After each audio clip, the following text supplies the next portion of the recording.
Assim falou Zaratustra, um livro para todos e para ninguém. Por Friedrich Nietzsche.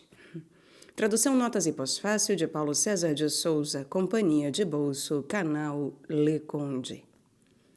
Caros ouvintes, caso gostem do que aqui é lido, por favor adquiram o livro. E caso gostem do meu trabalho, venham auxiliá-lo. Centavos serão muito bem-vindos, seja via Pix, apoia seu vaquinha. Também é possível fazer como o Diego, que nos presenteou esta obra. Compre você também livros pela lista de desejos da Amazon. Você também pode solicitar que alguma obra seja inclusa lá. Basta deixar nos comentários ou me enviar um e-mail. Muito obrigada, Diego. E também tornem-se um membro aqui do canal. O canal atualmente conta com a Márcia, a Joyce, o Oraculista, o Luiz Ramos, o Anderson Bueno, a Ulemar, a Sabrina e a Raquel. Seja muito bem-vinda, Raquel, aliás.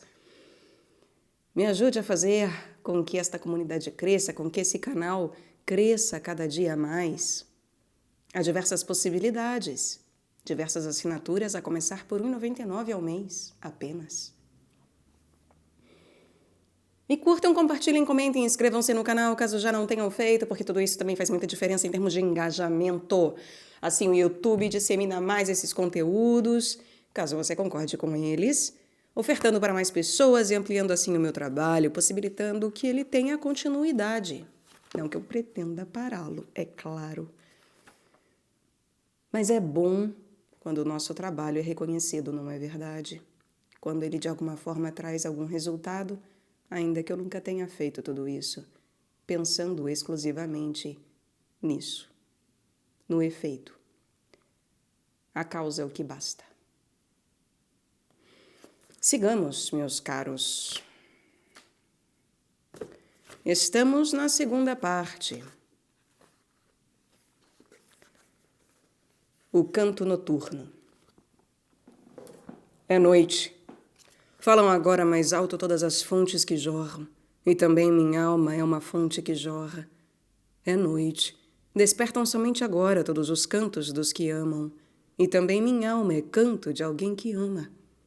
Há algo em mim insaciado, insaciável, que deseja se pronunciar.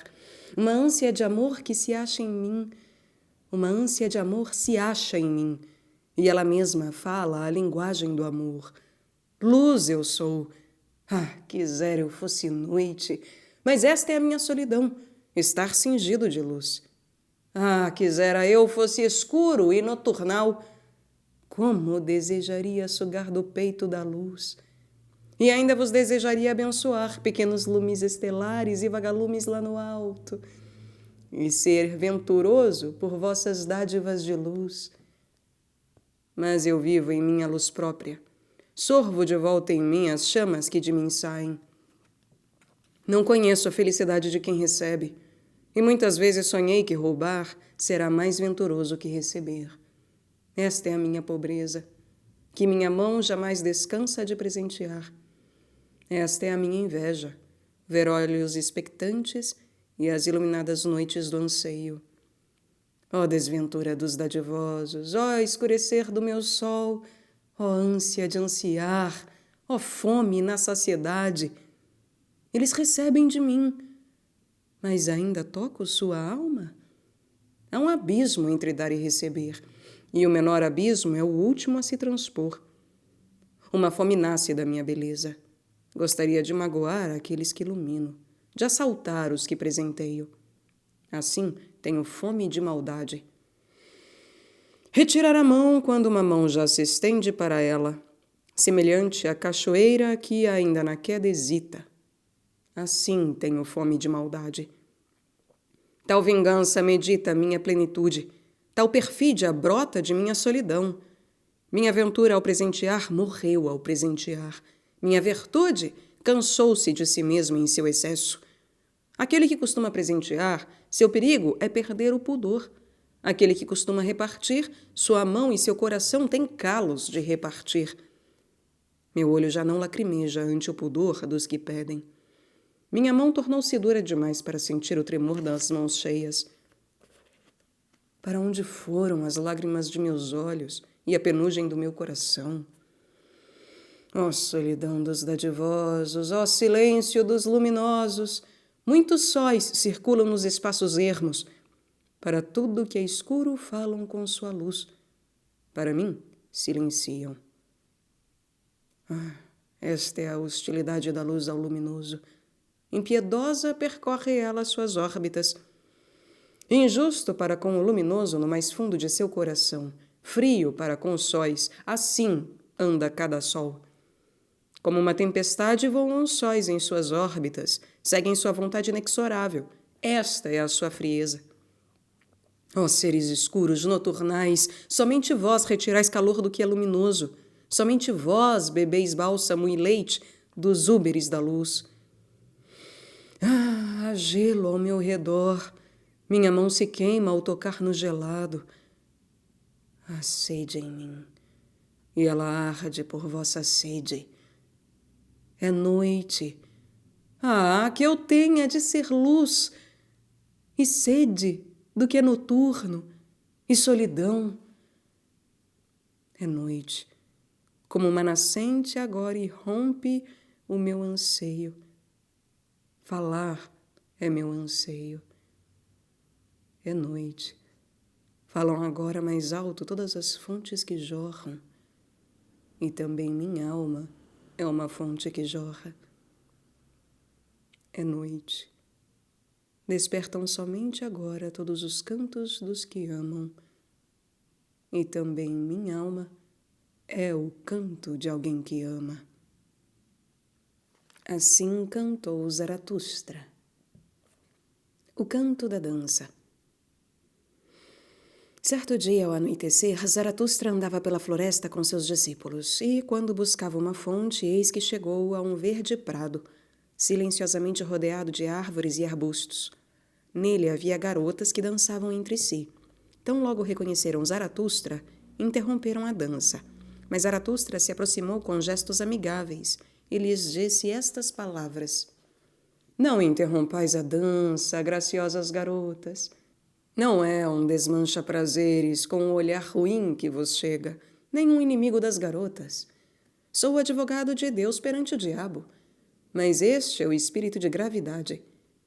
Como poderia eu, ó leves criaturas, ser inimigo das danças divinas, ou dos pés de moças com belos tornozelos? É certo que sou uma floresta e uma noite de árvores escuras, mas quem não receia a minha escuridão também encontra rosas sob os meus ciprestes. E também encontra o pequeno Deus, que é o favorito das moças. Junto à fonte se acha ele deitado em silêncio, de olhos fechados. Na verdade, em pleno dia ele adormeceu, o mandrião. Terá corrido demais em busca de borboletas? Não vos zangueis comigo, ó belas dançarinas, se eu disciplinar um pouco o pequeno Deus. Ele vai gritar, certamente, e chorar, mas é de rir até quando chora. E com lágrimas nos olhos, ele vos pedirá uma dança, e eu próprio entoarei um canto para a sua dança, um canto para dançar e zombar do espírito de gravidade, do meu altíssimo e poderosíssimo diabo, do qual dizem ser o senhor do mundo. E eis o canto que Zaratustra entoou, enquanto Cupido e as moças dançavam. Em teus olhos olhei há pouco, ó vida, e parecia que eu afundava no insondável, mas me puxaste para fora com anzol de ouro, e riste zombeteira quando te chamei insondável. É o que dizem todos os peixes, falaste, o que eles não sondam é insondável. Mas sou apenas inconstante e selvagem, e em tudo uma mulher, e não sou virtuosa. Embora eu seja chamada por vós, homens, a profunda, ou a fiel, a eterna, a misteriosa. mas vós nos presenteais sempre com as próprias virtudes. Ah, virtuosos! Assim riu ela, inacreditável. Mas eu jamais acredito nela e em seu riso, quando fala mal de si mesma. E quando falei a sós com minha selvagem sabedoria, disse-me esta aborrecida: tu queres, desejas, amas. Apenas por isso louvas a vida. Quase respondi mal e disse a verdade àquela aborrecida. E não se pode responder pior do que quando se diz a verdade à sua própria sabedoria. Assim estão as coisas entre nós três. No fundo amo apenas a vida, e na verdade, sobretudo quando a detesto. Mas que eu seja bom com a sabedoria, e frequentemente bom demais. Isso vem de que ela me recorda demais a vida. Tem seus olhos, seu riso e até sua dourada varinha de pescar. Que posso fazer se as duas tanto se parecem? E quando certa vez a vida me perguntou: quem é essa então, a sabedoria? Eu respondi sofregamente: oh, sim, a sabedoria. Temos sede dela e não nos saciamos. Olhamos através dos véus, agarramos através das redes. É bonita? Que sei eu, mas as mais velhas carpas ainda são fisgadas com ela. É inconstante e teimosa. Muitas vezes a vi morder os lábios e pentear-se a contrapelo. Talvez seja má e falsa, e em tudo uma fêmea, mas quando fala mal de si, é então que mais seduz. Quando falei isso à vida, ela riu maldosamente e fechou os olhos. De quem falas? Perguntou. De mim, certamente. E ainda que tivesses razão, dizer-me isso assim na cara? Mas agora fala também de tua sabedoria. Ah, e abriste novamente os olhos, amada vida. E pareceu-me que eu novamente afundava no insondável. Assim cantou Zaratustra. Mas quando a dança chegou ao fim e as moças partiram, ele se entristeceu. Há muito o sol se pôs, disse afinal. O brado está úmido e o frio vem dos bosques. Algo desconhecido está ao meu redor. E olha pensativo. Como? Ainda vives, Zaratustra? Por quê? Para quê? Com quê? Para onde? Onde? Como? Não é tolice ainda viver? Ah, meus amigos, é a noite que assim pergunta dentro de mim. Perdoai-me a minha tristeza. Fez-se noite. Perdoai-me que se fez noite. Assim falou Zaratustra. O canto dos sepulcros. Ali está a ilha dos sepulcros, a silenciosa. Ali também se acham os sepulcros de minha juventude. Para lá quero levar uma sempre verde coroa da vida. Assim, decidindo em meu coração, atravessei o mar. Oh, imagens e aparições de minha juventude, oh, olhares de amor, momentos divinos, morrestes depressa para mim. Hoje me lembro de vós como de meus mortos. De vós, meus mortos queridíssimos, vem-me um doce aroma que desata o coração e as lágrimas. Em verdade, ele abala e solta o coração do navegador solitário. Sou ainda o homem mais rico e mais invejável. Eu, o mais solitário. Porque vos tive e vós ainda me tendes. Dizei, a quem como a mim caíram nas mãos esses jambos?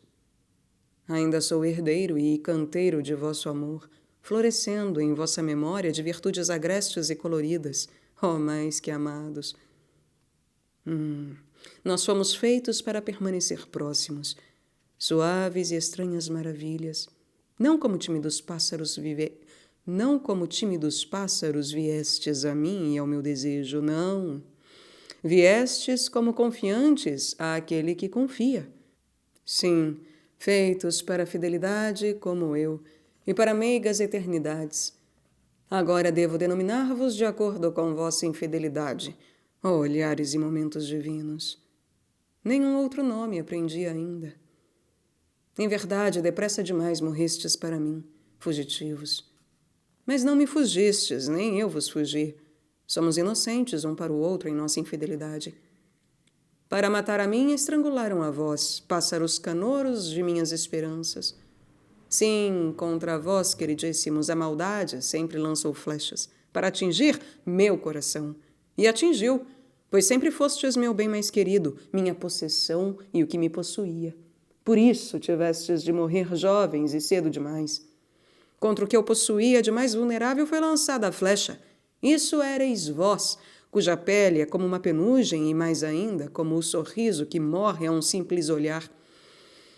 Mas esta palavra quero dizer a meus inimigos. Que são todos os homicídios, comparados ao que me fizestes? Fizestes algo pior do que qualquer homicídio. Tirastes de mim o que é irrecuperável. Assim vos falo, meus inimigos. Assassinastes as visões e as amadas maravilhas de minha juventude. Tirastes de mim meus companheiros, os espíritos bem-aventurados. Em sua memória deponho esta coroa e esta maldição. Esta maldição contra vós, meus inimigos, pois abreviastes o que para mim era eterno, como um som que se despedaça na noite fria. Quase como um relampejo de olhos divinos, chegou até mim, como um momento. Assim falou minha pureza um dia, em boa hora. Divinos serão para mim todos os seres. Então me assaltastes com sujos fantasmas. Para onde fugiu aquela boa hora? Sagrados serão para mim todos os dias. Assim falou um dia a pureza de minha juventude. Em verdade, a fala de uma gaia sabedoria. Mas então, ó inimigos, roubastes minhas noites e as vendestes à insônia e aflição. Para onde fugiu aquela gaia sabedoria, hein? Um dia ansiei por felizes augúrios de pássaros. Então me pusestes no caminho uma coruja monstro, um ser repelente. Para onde fugiu então meu terno anseio? Um dia jurei renunciar a todo nojo. Então transformastes meus próximos e vizinhos em pústulas. Para onde fugiu o meu mais nobre juramento? Como cego percorrer caminhos bem-aventurados um dia, então jogastes imundície no caminho do cego, e agora o enoja a sua velha trilha de cego. E quando fiz o que me era mais difícil e festejei a vitória de minhas superações, então fizestes os que me amavam gritar que eu os feria mais que nunca. Em verdade, este foi sempre o vosso agir. Estragastes meu melhor mel e o zelo de minhas melhores abelhas. Sempre enviastes os mais insolentes mendigos para a minha caridade.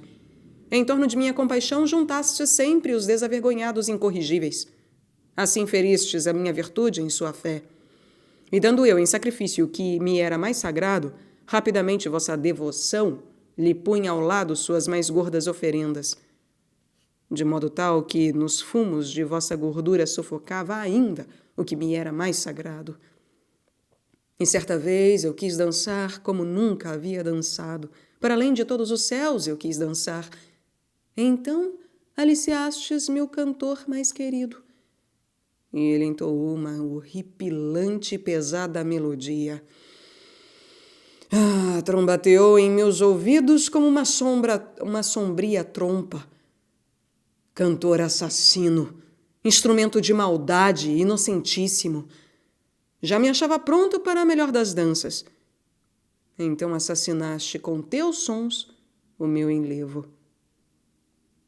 Apenas na dança sei falar o símile das coisas mais altas. E meu mais alto símile permaneceu não dito em meus membros. Não dita e não remida permaneceu minha mais alta esperança. E morreram-me todas as visões e consolações de minha juventude. Como pude suportar isso? Como superei e venci essas feridas? Como ressurgiu desses sepulcros minha alma? Sim, algo invulnerável, insepultável está em mim, que explode rochedos. Chama-se minha vontade. Silenciosa e inalterada avança através dos anos. Seu caminho quer andar com meus pés, minha velha vontade. Dura de coração é sua têmpera e invulnerável. Invulnerável sou apenas em meu calcanhar. Ainda e sempre vives, e és igual a ti mesma, pacientíssima. Sempre rompeste por todos os sepulcros. Em ti vive ainda o que ficou irredento de minha juventude. E, como vida e juventude, estás aqui, sentada, esperançosa, sobre amareladas ruínas de sepulcros. Sim, ainda é para mim a destruidora de todos os sepulcros. Salve, ó minha vontade! E apenas onde há sepulcros, há ressurreições. Assim cantou Zaratustra. Da superação de si mesmo. Chamais vontade de verdade, ó mais sábios entre todos, aquilo que vos impele e inflama? Vontade de tornar pensável tudo o que existe. Assim chamo eu a vossa vontade. Tudo o que existe quereis primeiramente fazer pensável, pois duvidais com justa desconfiança de que já seja pensável. Mas deve se adequar e se dobrar a vós. Assim quer vossa vontade. Liso deve se tornar e submisso ao espírito, como seu espelho e reflexo. Esta é toda a vossa vontade, ó mais sábios entre todos, uma vontade de poder. E também quando falais de bem e mal e das valorações. Quereis ainda criar um mundo ante o qual podeis ajoelhar-vos. É a vossa derradeira esperança e embriaguez. Sem dúvida, os inconscientes, o povo, são como o rio onde um barco prossegue. E nesse barco, sentadas, solenes e encobertas, as valorações. Vossa vontade e vossos valores colocastes no rio do devir. Uma antiga virtude de poder me é revelada pelo que o povo acredita ser bem e mal. Fostes vós, sábios entre todos, que pusestes tais convidados nesse barco e lhes destes pompa e orgulhosos nomes, vós e vossa vontade dominadora. Agora o rio leva adiante o vosso barco, tem de levá-lo. Pouco importa se a onda que quebra espumeje e se oponha furiosamente à quilha. Não é o rio o vosso perigo e o fim de vosso bem e mal, ó sábios entre todos, e sim aquela vontade mesma, a vontade de poder, a inexausta geradora vontade de vida. Mas, para que compreendais minhas palavras sobre bem e mal, quero dizer-vos também minhas palavras sobre a vida e a maneira de tudo o que vive. Fui atrás do que vive. Fui pelos maiores e menores caminhos, para conhecer sua maneira. Com um espelho de 100 faces captei seu olhar, quando tinha a boca fechada, para que seus olhos me falassem. E seus olhos me falaram. Mas onde encontrei seres vivos, ouvi também falar de obediência. Tudo que vive obedece. E esta foi a segunda coisa. Recebe ordens aquele que não sabe obedecer a si próprio. Tal é a maneira do que vive. Mas esta foi a terceira coisa que ouvi, que dar ordens é mais difícil que obedecer. E não apenas porque o que ordena carrega o fardo de todos os que obedecem, e esse fardo pode facilmente esmagá-lo. Em toda ordem vi experimento e risco. Ao dar ordens, o vivente sempre arrisca a si mesmo. E também quando dá ordens a si mesmo, também aí tem de pagar por ordenar. Tem de se tornar juiz, vingador e vítima de sua lei. Mas como acontece isto? Perguntei a mim mesmo. O que persuade o vivente a obedecer, ordenar e, ordenando, também exercer a obediência? Escutai agora minhas palavras, ó sábios entre todos. Examinai cuidadosamente se não penetrei no coração da vida e até nas raízes de seu coração. Onde encontrei seres vivos, encontrei vontade de poder. E ainda na vontade do servente encontrei a vontade de ser senhor. Que o mais fraco sirva ao mais forte, a isto o persuade sua vontade, que quer ser senhora do que ainda mais fraco. Deste prazer ele não prescinde. E, tal como o menor se entrega ao maior, para que tenha prazer e poder com o pequeníssimo, assim também o maior de todos se entrega e põe em jogo pelo poder a vida mesma. Eis a entrega do maior de todos. É ousadia, perigo e jogo de dados pela morte. E onde há sacrifícios, serviços e olhares amorosos, também aí há vontade de ser senhor. Por caminhos sinuosos, o mais fraco se insinua na fortaleza e no coração do mais poderoso, e ali rouba poder. E este segredo a própria vida me contou. Vê, disse, eu sou aquilo que sempre tem de superar a si mesmo. É certo que vós o chamais vontade de procriação ou impulso para a finalidade, para o mais alto, mais distante, mais múltiplo, mas tudo isso é apenas uma coisa e um segredo. Prefiro declinar a renúncia a essa única coisa, e em verdade, onde há declínio e queda de folhas, vê, a vida aí se sacrifica, pelo poder. Que eu tenha de ser luta e devir e finalidade e contradição de finalidades. Quem adivinha a minha vontade, também adivinhará os caminhos tortos que ela tem de percorrer. O que quer que eu crie e como quer que o ame, logo terei de lhe ser adversário, e de meu amor, assim quer minha vontade. E também tu, homem do conhecimento, és apenas uma senda e uma pegada de minha vontade.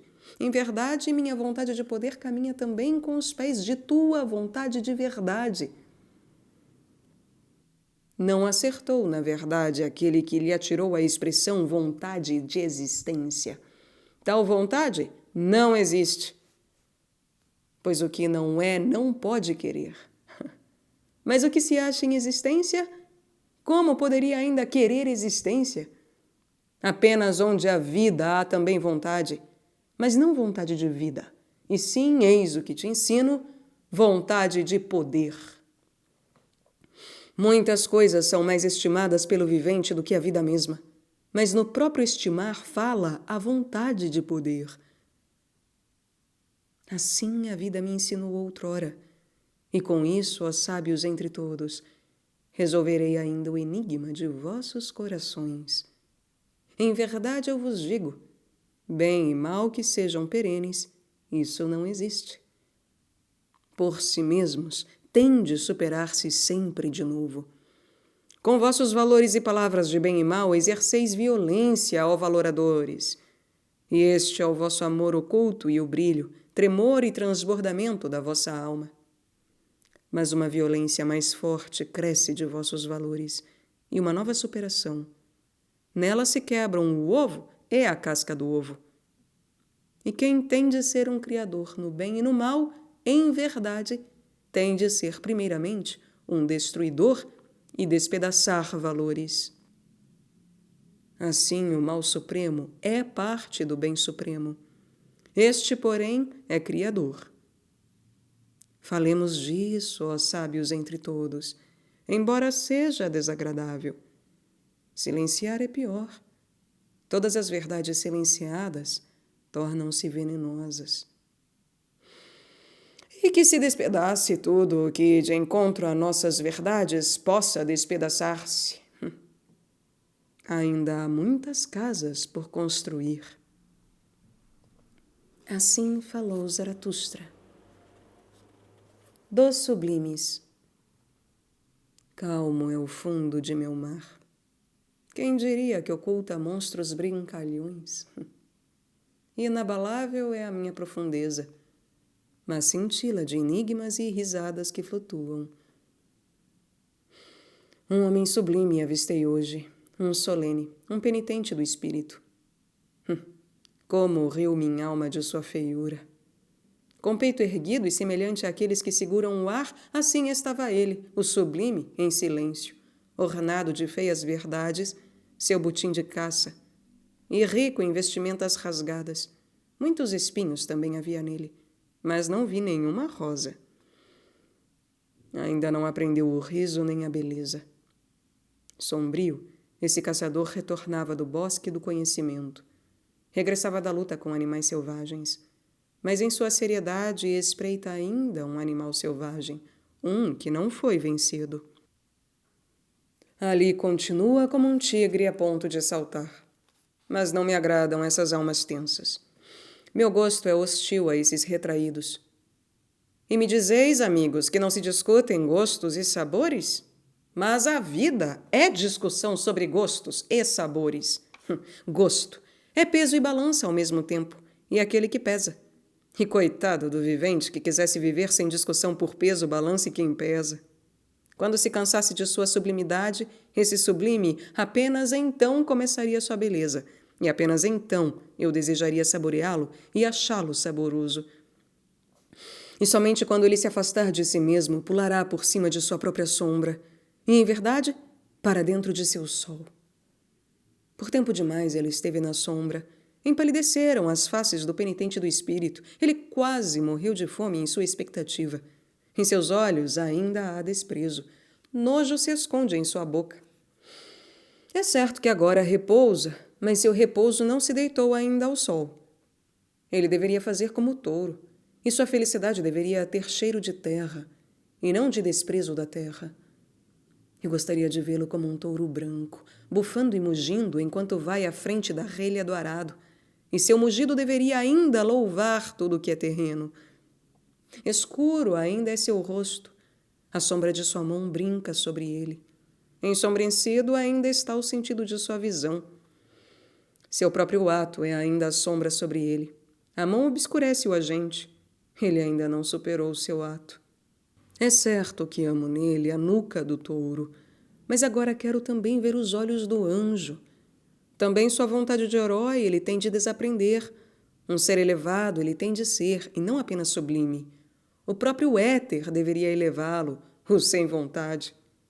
Ele subjugou monstros, resolveu enigmas, mas deveria também redimir seus monstros e enigmas. Em crianças celestes deveria transformá-los.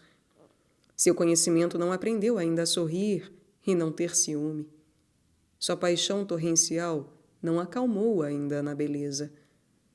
Em verdade, não na saciedade deve o seu anseio calar e submergir, mas na beleza. A graça é parte da magnanimidade de uma grande alma. Com o braço sobre a testa, assim deveria o herói descansar. Assim deveria ele também superar seu descanso. Mas justamente para o herói é o belo mais difícil de todas as coisas. Inconquistável é o belo para toda vontade impetuosa. Um pouco mais ou um pouco menos, justamente isso é aqui muito, é aqui o máximo. Ficar com os músculos relaxados e a vontade desatrelada, eis o mais difícil para vós, ó sublimes. Quando o poder se torna clemente e descende para o visível, chamo beleza a essa descida. E de ninguém quero beleza tanto quanto de ti, justamente, ó poderoso. Que tua bondade seja a tua derradeira autoconquista. De todo o mal te julgo capaz. Por isso quero de ti o bem.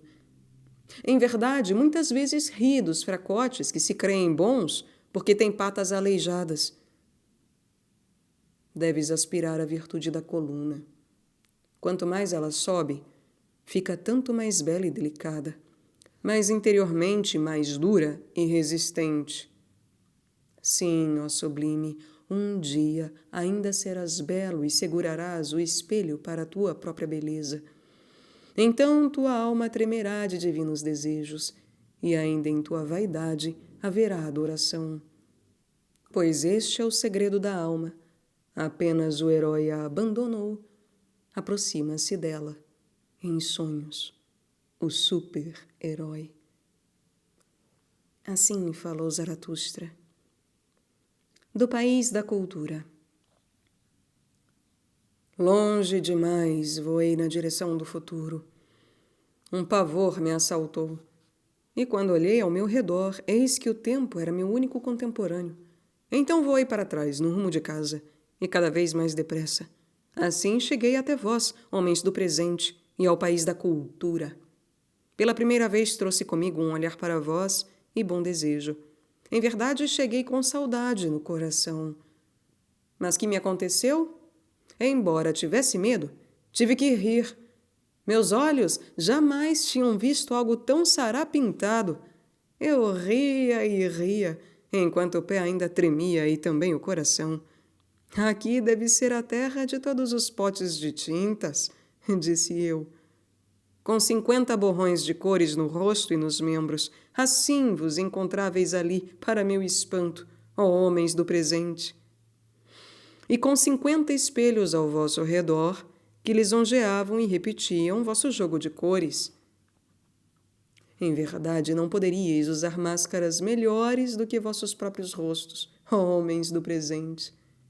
Quem poderia reconhecer-vos?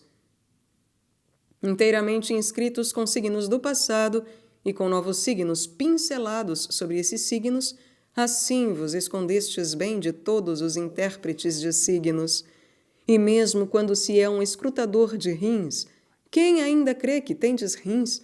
Pareceis formados de cores e pedaços de papel com cola. Todos os tempos e povos transparecem coloridos atrás de vossos véus. Todos os costumes e crenças falam coloridos através de vossos gestos. Quem entre vós retirasse os véus, capas, cores e gestos, manteria apenas o suficiente para espantar os pássaros. Em verdade, eu mesmo sou o pássaro espantado que um dia vos viu nus e sem cores, e fugi voando, quando o esqueleto me acenou amorosamente. Preferia ser trabalhador diarista no mundo inferior e junto às sombras do passado. Mais gordos e robustos do que vós são os habitantes desse outro mundo. Sim, isso é amargor para minhas vísceras, que eu não vos suporte nus nem vestidos, ó homens do presente. Tudo de inquietante no futuro e que um dia assombrou pássaros fugidios é verdadeiramente mais familiar e tranquilizador do que a vossa realidade. Pois assim falais, totalmente reais somos nós, e sem crença nem crendice. Desse modo vos gabais, inflando o peito, embora não tendo peito. Sim, como poderíeis crer, ó homens sarapintados, que sois pinturas de tudo aquilo em que já se acreditou? Sois refutações ambulantes da fé mesma, e fratura de todo pensamento. Indignos de fé, assim vos chamo eu, ó homens reais. Todos os tempos tagarelaram uns contra os outros em vossos espíritos. Todos os tempos tagarelam uns contra os outros em vossos espíritos. E os sonhos e palavrórios de todos os tempos eram ainda mais reais do que a vossa vida acordada. Sois estéreis. Por isso vos falta fé. Mas quem tinha de criar sempre teve também seus sonhos proféticos e sinais dos astros, e acreditava na fé. Sois portões semiabertos, junto aos quais coveiros aguardam. E esta é a vossa realidade. Tudo é digno de perecer.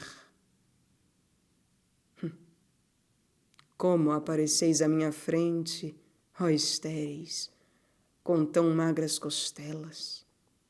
E mais de um entre vós provavelmente o percebeu e falou: será que um Deus, enquanto eu dormia, subtraiu-me algo? Em verdade, o suficiente para formar uma mulherzinha. Admirável é a pobreza de minhas costelas. Assim falou mais de um homem do presente. Sim, fazeis-me rir, homens do presente. E especialmente quando vos admirais de vós mesmos.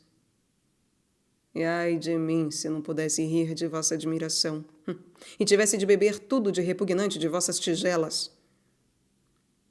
Mas eu vos tomo de maneira leve, pois tenho coisa pesada a carregar. E que diferença faz se besouros e vermes alados ainda pousam em minha trouxa? Em verdade, ela não me ficará mais pesada por isso, não. E não me virá de vós o grande cansaço, ó homens do presente. Para onde devo ainda subir com o meu anseio? De todos os montes lanço o olhar, em busca de pátrias e mátrias. Mas terra natal não encontrei em lugar algum. Errante sou em todas as cidades, e me acho de partida em todos os portões. São-me alheios, e um escárnio para mim, os homens do presente, aos quais há pouco me impelia o coração.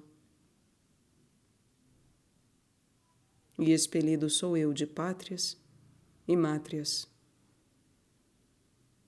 Então, amo apenas o país de meus filhos, ainda não descoberto, no mais distante mar. A ele ordeno que minhas velas busquem sem cessar. Em meus filhos quero reparar por ser filho de meus pais, e em todo o futuro, por este presente. Assim falou Zaratustra. Do imaculado conhecimento. Ontem, quando surgiu a lua, julguei que ela fosse dar à luz um sol, tão grande e pejada se encontrava no horizonte. Mas era uma mentira a sua gravidez. E eu antes acreditaria no homem da lua do que na mulher. Mas certamente não é muito homem essa acanhada notívaga.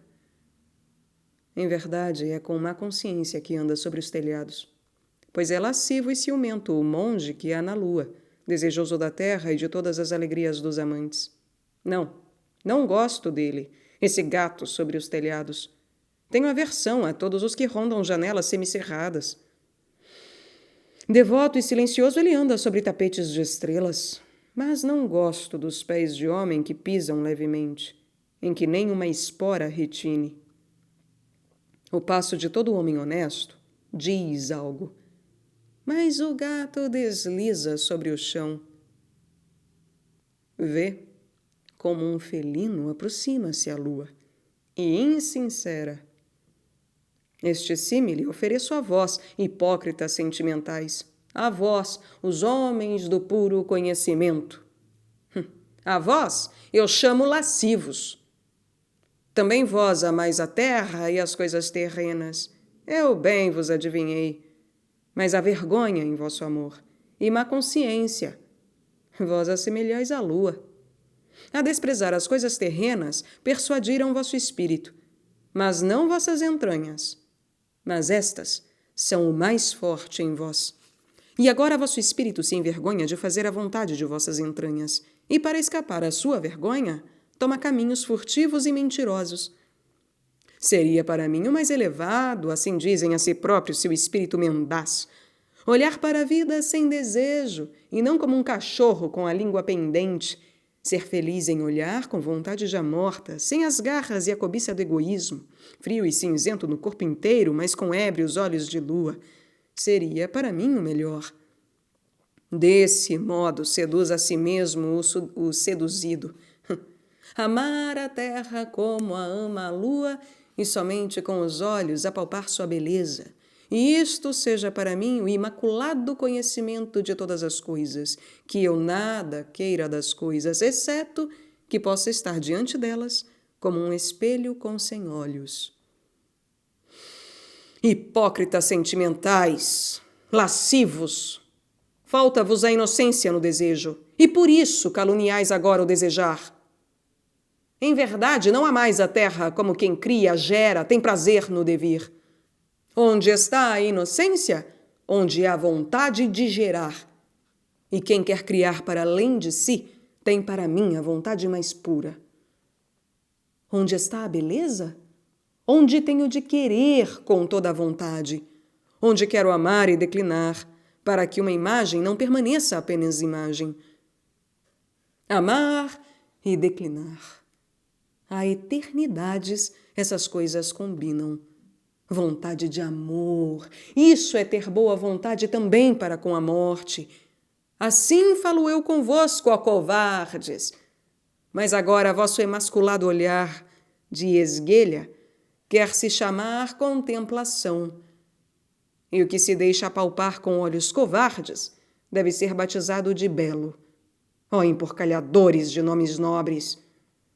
Mas esta deve ser a vossa maldição, ó imaculados, homens do puro conhecimento, que jamais dareis à luz, ainda que vos acheis grandes e pejados no horizonte.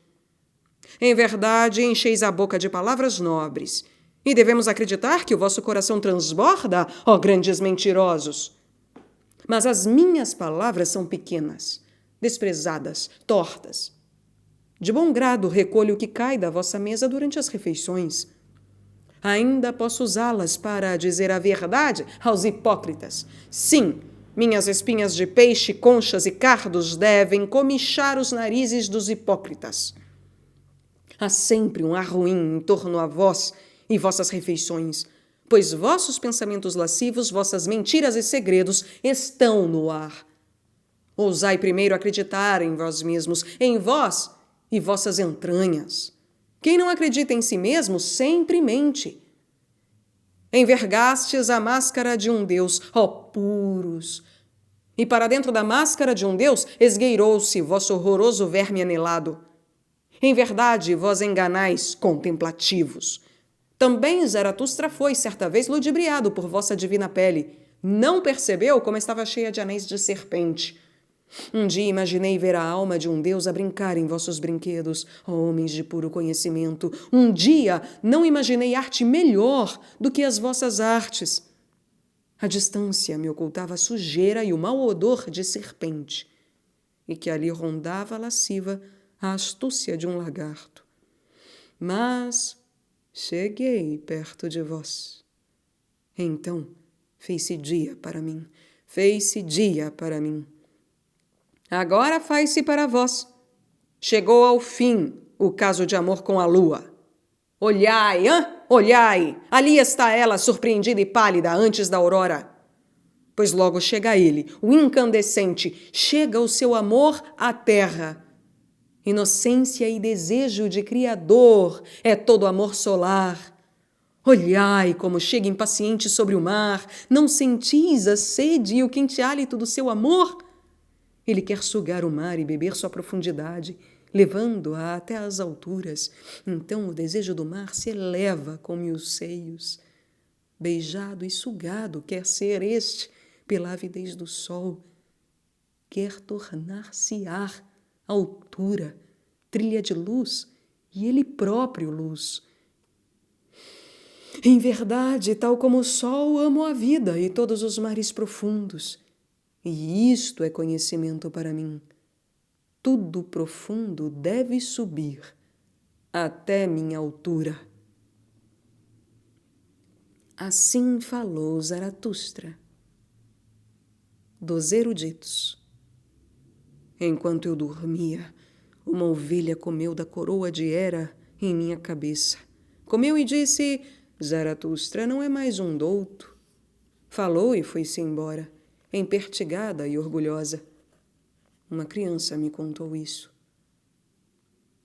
Gosto de deitar-me aqui onde as crianças brincam, junto ao muro arruinado, onde cardos e papoulas vermelhas, entre cardos e papoulas vermelhas. Ainda sou um homem douto para as crianças, e também para os cardos e papoulas vermelhas. São inocentes, mesmo em sua maldade.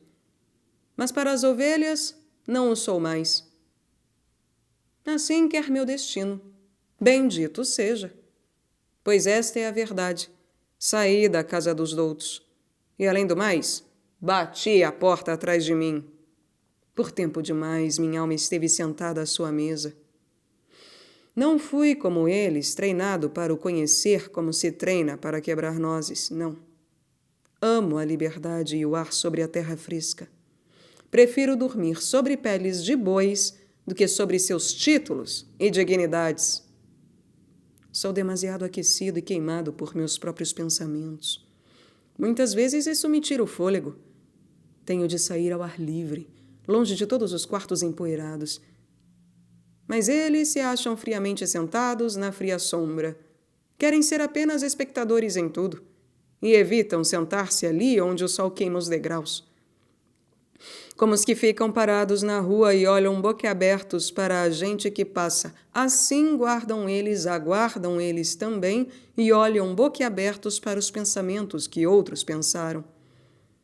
Se alguém os agarra com as mãos, desprendem pó como sacos de farinha, involuntariamente. Mas quem adivinharia que seu pó vem do trigo e do amarelo deleite dos campos de verão? Quando se fazem de sábios, dão-me arrepios os seus pequenos ditos e verdades. Sua sabedoria frequentemente exala um odor, como se proviesse do pântano. Em verdade, nela já ouvi também um sapo a coachar. Eles são habilidosos, têm dedos espertos. Que quer minha simplicidade junto à sua diversidade? De fiar, tecer e atar, entendem os seus dedos. Assim produzem eles as meias do espírito. Eles são bons relógios. Cuide-se apenas de lhes dar corda propriamente. E então indicam a hora sem falhas, fazendo um modesto ruído. Trabalham como moinhos e como trituradores. Basta lançar-lhes os cereais. Eles bem sabem moer pequeno grão e torná-lo em pó branco. Eles se observam atentamente e não têm confiança uns nos outros. Inventivos nas pequenas astúcias, esperam por aqueles cujo saber tem os pés mancos. Esperam como aranhas. Sempre os vi prepararem veneno com cautela, e nisso sempre usavam luvas de vidros nos dedos. Também sabem jogar com dados chumbados. E os vi jogando tão fervorosamente que suavam. Eles me desconhecem, e eu a eles. E suas virtudes me ofendem ainda mais o gosto do que suas falsidades e seus dados chumbados. E quando eu morava com eles, morava acima deles. Por causa disso, zangaram-se comigo. Eles não querem saber de alguém a andar sobre suas cabeças. Então puseram madeira, terra e imundície entre mim e suas cabeças. Assim amorteceram o som de meus passos. E até agora, os que pior me ouviram foram os mais doutos. Todos os erros e falhas humanas puseram entre si próprios e mim o que chamam de duplo piso em suas casas. Apesar disso, ando com meus pensamentos acima de suas cabeças, e mesmo se quisesse andar sobre minhas próprias falhas, ainda estaria acima deles e de suas cabeças. Pois os homens não são iguais. Assim fala a justiça. E aquilo que eu quero, não podem eles querer. Assim falou Zaratustra.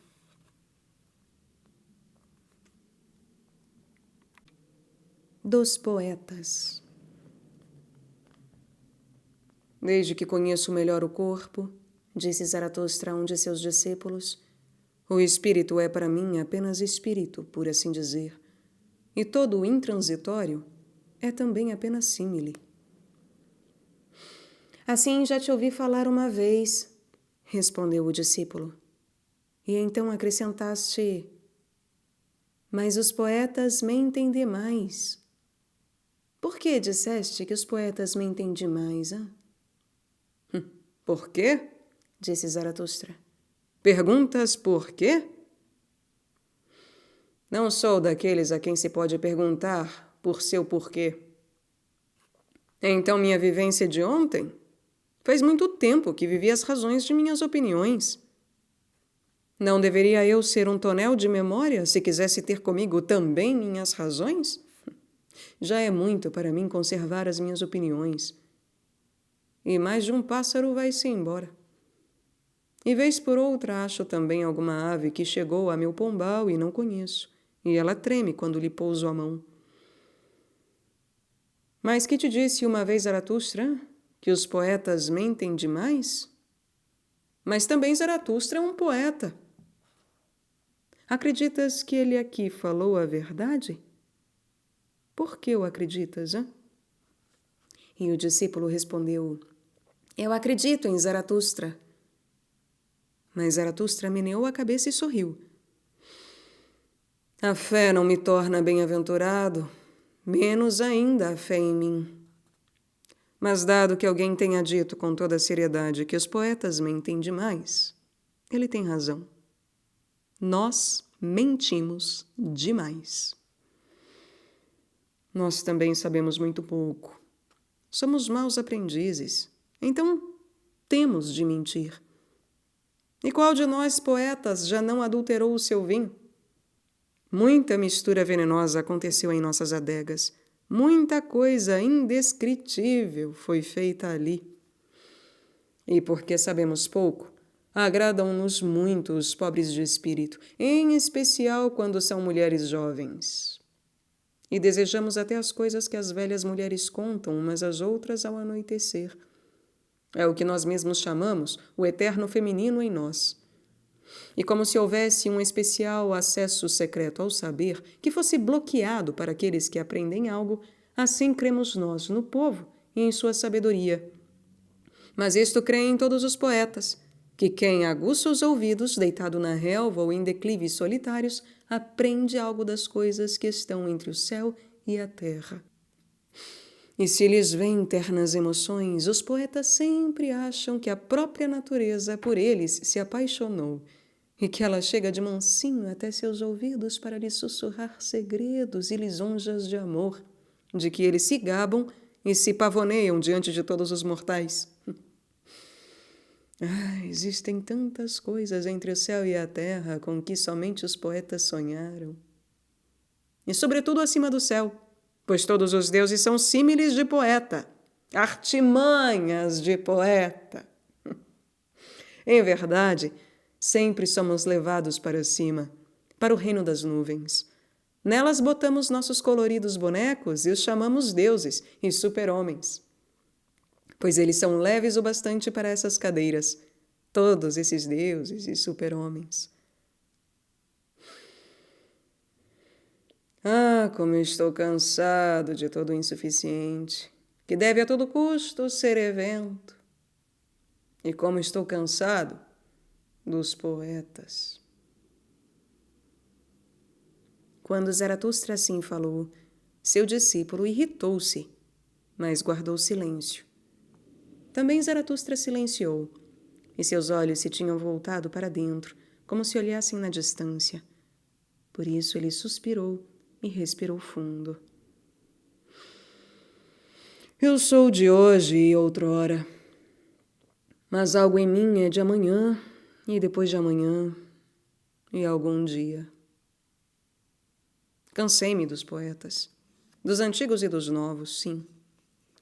São todos superficiais para mim, e mares pouco profundos.